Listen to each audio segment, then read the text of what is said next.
సిద్ధంగా ఉన్నారా? Okay my dear students, చూడండి ఈరోజు ప ఫ బ భ మా అక్షరాలు దాని మీద వచ్చే పదాలు నేర్చుకుందామా? చూడండి పిల్లలు, ఇక్కడ ఏ చిత్రం ఉంది? పలక. మీరు పలకల మీద రాస్తున్నారా? పలక మీద దేంతో రాస్తున్నారు? బలపంతో. కనికి బలపం. ఇదే చిత్రం పనస. పనస అంటే ఏంటి?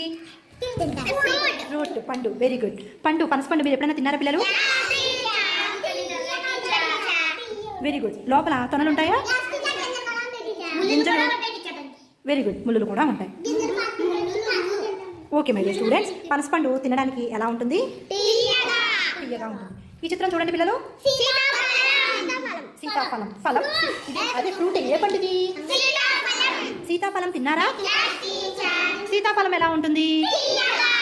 తీయగా ఉంటుంది. సీతాఫలంలో గింజలు ఉంటాయా? గింజలు ఎలా ఉంటాయి? బ్లాక్ కలర్లో ఉంటాయి. గుడ్ పిల్లలు. ఈ చిత్రం ఏంటి? బోర్డు కాదన్న, ఫలకం. ఈ ఫలకం మన స్కూల్లో కూడా ఉంది. చూసారా పిల్లలు? చూద్దాం పదండి.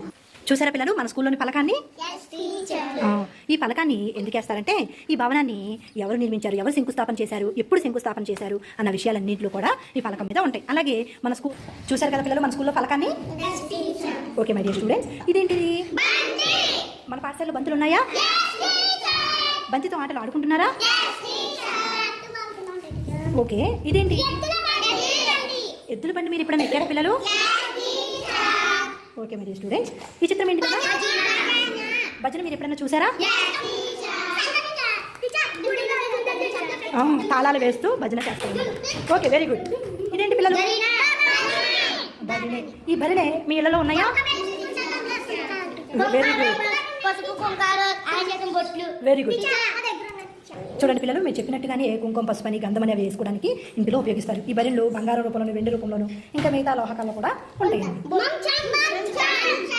మంచం మీకు బాగా తెలుసు కదా?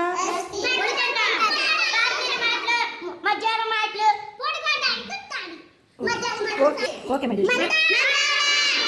మందార పూల చెట్లు చూసారా పిల్లలు? వెరీ గుడ్ పిల్లలు, మీరు అన్ని చక్కగా చెప్పారు. ఇప్పుడు ఒకసారి అక్షరాన్ని, పదాన్ని నేను చెప్తాను, నాతో పాటు చెప్పండి, సరేనా? ప పలక, పనస. ఫ ఫలం, ఫలకం.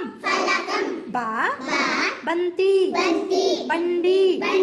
భ భజన, భరణే, భరిణే. మా మంచం, మందారం.